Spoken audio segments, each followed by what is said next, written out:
coisa maravilhosa! Vamos começar uma nova trilha. Vamos começar uma trilha hoje. Eu estou empolgada.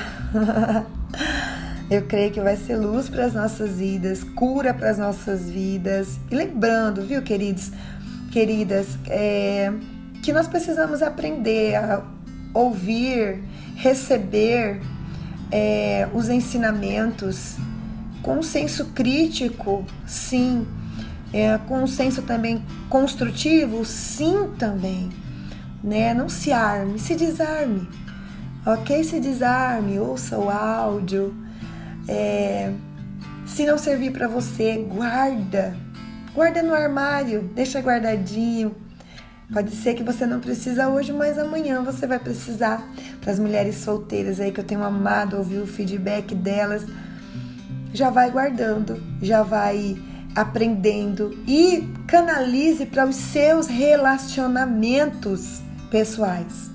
E já quero falar para você, te dar uma dica de um livro que você precisa ler. Um livro chamado As 5 Linguagens do Amor. Um livro maravilhoso, maravilhoso. O autor é o Gary Chapman. Tomara que eu tenha acertado o nome dele.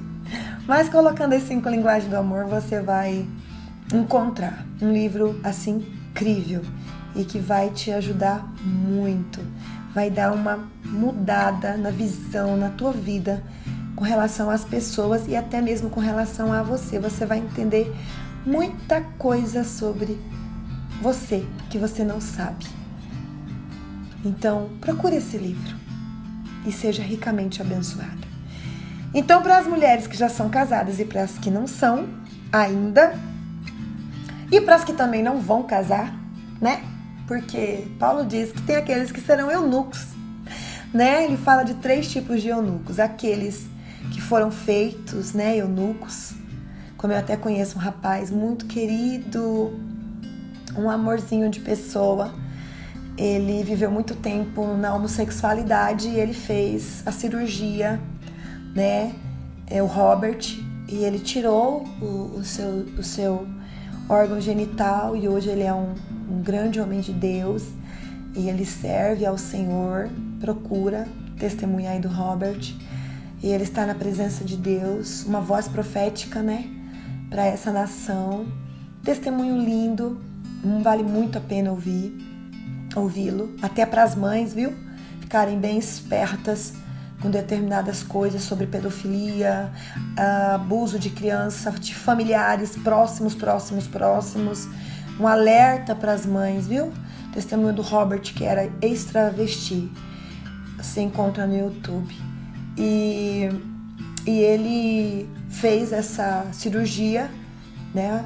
Como ele considera hoje que ele se mutilou e hoje ele não pode mais, assim, contrair casamento, né? A gente crê no milagre, Deus pode fazer um milagre aí para contrariar tudo. Mas ele é um eunuco, né? Ele é um eunuco, ele está em santidade e ele hoje é um eunuco por causa da mutilação. E tem aquelas pessoas que vão se fazer eunuca, né? Porque entendem alguns princípios aí a respeito do novo casamento. Pessoas que sabem o que a Bíblia diz, né?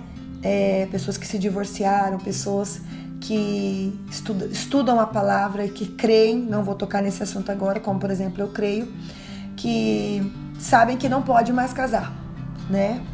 Não que as pessoas não podem casar depois de um divórcio, né? Dentro de 2 parâmetros pelos quais Jesus aborda, procure estudar sobre isso, não vou entrar nessa questão agora.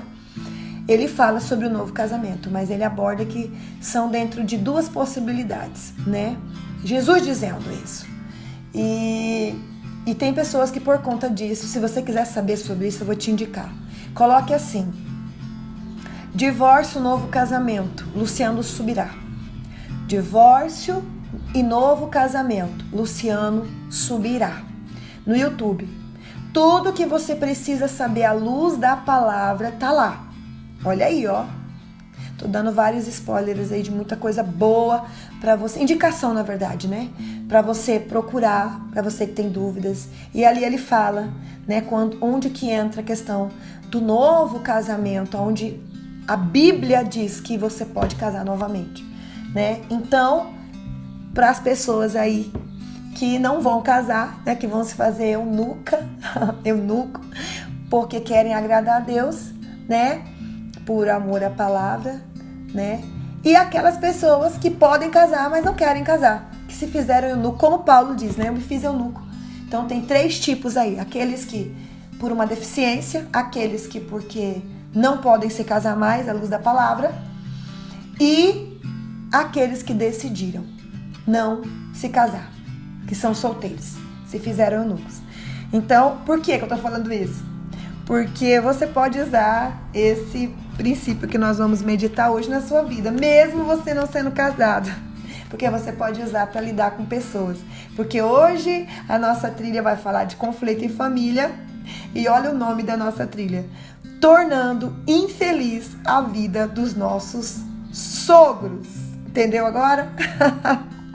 Você não será essa pessoa, amém? Porque você é representante de Cristo. Então veja seus sogros da mesma maneira que você vê os seus pastores e os irmãos da igreja, viu? Que às vezes a gente tem tato para lidar, e isso é uma verdade, infelizmente, para lidar com os de fora, e aonde nós deveríamos lidar e dar mais exemplo é onde nós não damos. E deveria ser o contrário. Então vamos lá?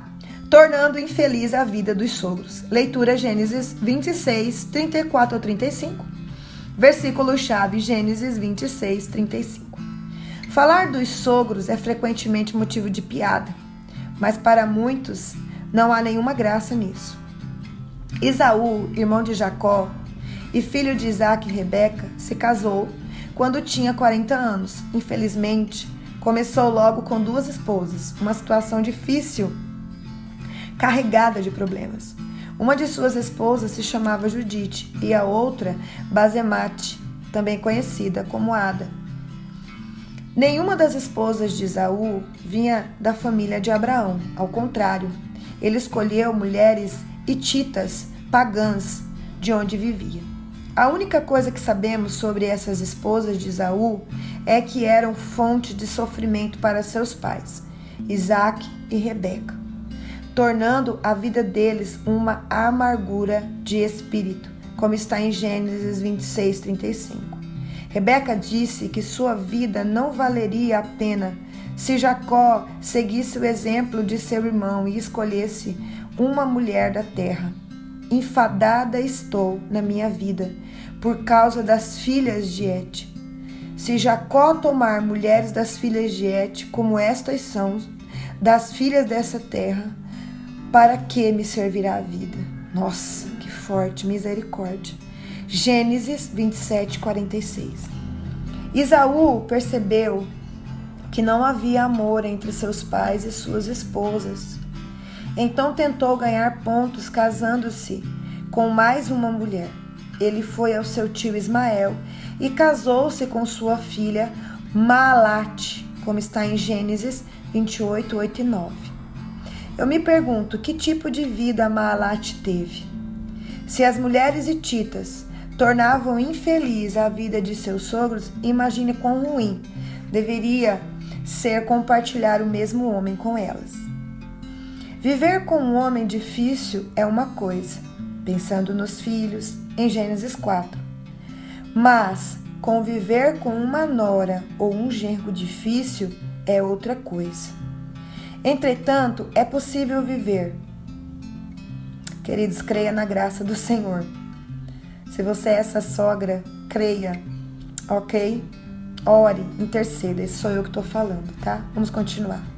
Noemi conseguiu, veja Ruth 1. Orfa e Ruth podiam ser perfeitamente agradáveis uma à outra, porém as diferenças culturais entre as noras moabitas e sua sogra israelita devem ter criado algumas tensões, sem mencionar as dificuldades normais que parentes sempre experimentam um com o outro. Ainda assim, Noemi e Ruth, pelo menos, fizeram algo marcante em seu relacionamento. E nós podemos fazer o mesmo. Toda relação difícil, onde eu disse que nós podemos levar isso para a vida, tá? Tá falando de sogro, de sogra, de genro, de nora. Mas presta atenção aqui nessa frase.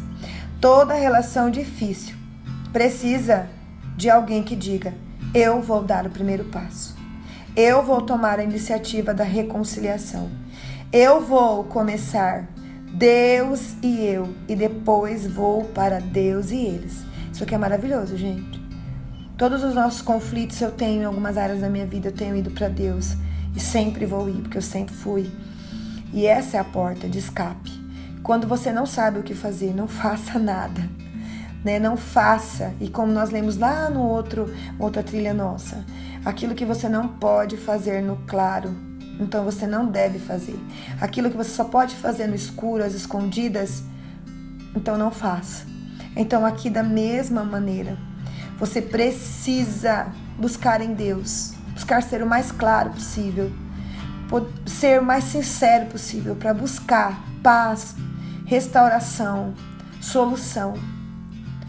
Porque o nosso Deus, ele é o príncipe da paz. E paz é a ausência de guerra. Não significa que você vai estar convivendo com a pessoa, ok? Não. Às vezes você não vai gostar mesmo da atitude, do jeito que a pessoa fala, como ela fala. Mas você tem que amar, querer o bem daquela pessoa e respeitar. E respeitar as diferenças. Porque assim como nós queremos respeito, nós também temos que respeitar. E o único jeito onde a gente vai conseguir, o único lugar e o jeito, o único lugar em Deus e o jeito é em oração e na palavra. Ok? Eita Deus, nos ajuda. Toda relação difícil precisa de alguém que diga: eu vou dar o primeiro passo, eu vou tomar a iniciativa de reconciliação, eu vou começar, Deus e eu, e depois vou para Deus e eles.